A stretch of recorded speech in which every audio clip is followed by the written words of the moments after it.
Hi there. So I just recently learned how to clean caulking, especially when it leaves like a nasty residue.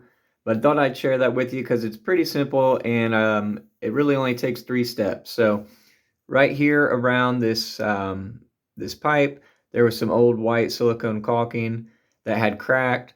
And step one is to remove the caulking using a mechanical means. So that would be just like anything you can find, you can scrape with like a screwdriver.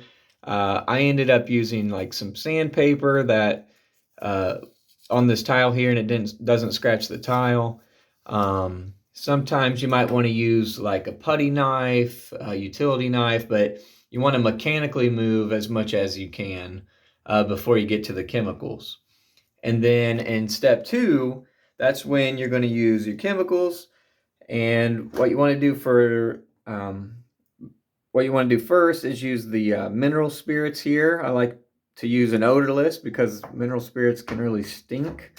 And I would recommend, and this is probably overkill, but we got to take care of our lungs, you know.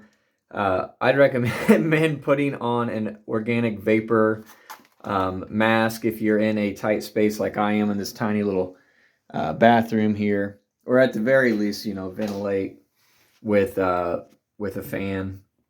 But you'll wipe that on. I like to use these shop towels just because they absorb and hold a little bit more of the liquid.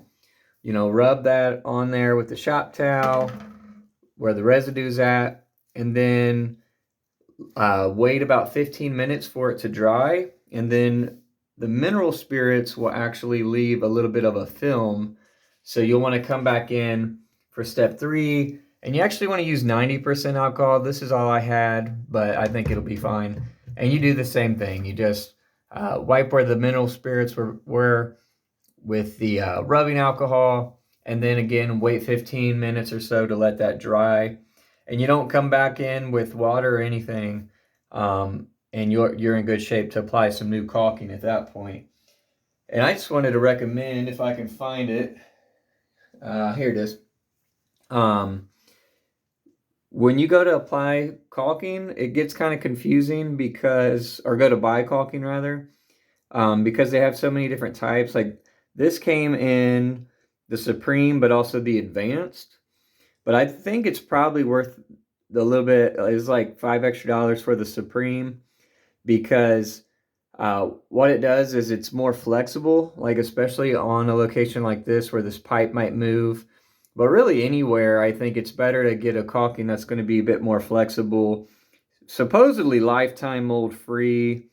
Um, let's be honest, applying new caulk is a real pain, so it's worth the extra $5 to get something that might last longer, even if it's just a year or two. So anyway, um, yeah, I didn't know how to do this, so I learned something new. Just thought I'd share, and I hope it helps you out. All right, thanks for watching.